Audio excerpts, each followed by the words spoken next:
Hola queridos seguidores. Bienvenido a nuestro canal. Lujo, lágrimas y escándalo, Ibrahim Selikol enfrenta el día más oscuro en su refugio secreto. En una mañana que prometía ser tan tranquila como cualquier otra en los apacibles alrededores de su lujosa vivienda, Ibrahim Selikol se encontró con una escena digna de una telenovela. Frente a la majestuosa entrada de su casa, donde normalmente solo se escuchaban los sonidos del viento y los pájaros, se alzaban voces firmes y miradas tensas. Vehículos oficiales, documentos en mano, y una hora de urgencia lo recibieron. Nadie podía creerlo. El galán, el hombre de rostro impenetrable y mirada profunda, estaba por vivir uno de los episodios más inesperados de su vida. Y lo peor, en su propio hogar. La casa, esa que con tanto esmero había diseñado, decorado y defendido como un santuario personal, estaba siendo embargada. Los rumores de dificultades económicas habían sido esporádicos y débiles, nunca lo suficientemente sólidos como para preocupar a sus seguidores. Pero aquella mañana, el rumor se convirtió en realidad. La propiedad, símbolo de éxito y estabilidad, pasaba a manos del proceso legal. Ibrahim, en ropa informal y visiblemente confundido, se mostró más humano que nunca. La escena parecía arrancada de uno de sus intensos dramas televisivos. Los vecinos, acostumbrados al silencio elegante del lugar, observaron con asombro la llegada de los funcionarios. Nadie se atrevía a tocar el timbre, pero todos miraban entre las cortinas, testigos de un momento que muchos preferirían olvidar. El actor, conocido por su carácter fuerte y reservado, no hizo escándalos, no gritó, no rogó. Solo se mantuvo de pie, cruzado de brazos, con la mirada fija en los papeles. Esa mirada que tantas veces enamoró a millones en pantalla, ahora reflejaba una mezcla de incredulidad, impotencia y algo más. Orgullo herido. Se dice que cada ladrillo de esa casa tenía una historia.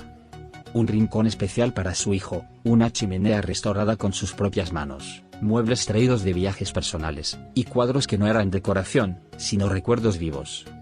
Ver cómo todo eso quedaba al margen de su control fue una puñalada silenciosa. La casa no era solo una estructura, era su refugio, su templo, su símbolo de haberlo logrado. Y ahora, de un día para otro, se le escapaba como arena entre los dedos. Ni el mejor guión podría haber escrito una ironía tan cruel. Algunos allegados comentaron que llevaba semanas más pensativo de lo habitual. Que algo le preocupaba, que su sonrisa estaba más apagada, que evitaba las conversaciones largas. Sin embargo, nadie imaginaba que el problema estuviera tan cerca de casa. Él es fuerte, pero esto lo ha golpeado más de lo que muestra, confesó un amigo cercano. Y no es para menos. La caída de un castillo es dolorosa, pero lo es más cuando uno mismo lo ha construido con las manos desnudas. La noticia se filtró rápidamente, como suelen hacer las bombas en el mundo del espectáculo. Los medios comenzaron a buscar explicaciones, conexiones, culpables. Pero Ibrahim, fiel a su estilo, eligió el silencio. No hubo comunicado, no hubo negación. Ni siquiera una frase en redes. Solo una ausencia sonora, tan poderosa como una confesión. Era evidente que estaba digiriendo la situación, y que hablar sería su último recurso.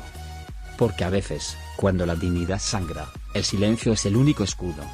Algunos fanáticos acudieron al lugar al enterarse, como si quisieran abrazarlo desde la distancia, enviarle fuerza, recordarle que no estaba solo. Porque aunque su rostro es el de un hombre fuerte, los que lo admiran saben que bajo esa piel de héroe hay un corazón sensible, capaz de quebrarse. Las flores que alguien dejó en la reja lo decían todo. Un mensaje simple, escrito a mano. Los muros se caen, pero tú sigues en pie.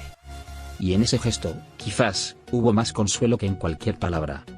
En su carrera, Ibrahim ha interpretado personajes que lo han perdido todo, que han caído para luego resurgir. Quizás por eso esta escena pareció tan surreal.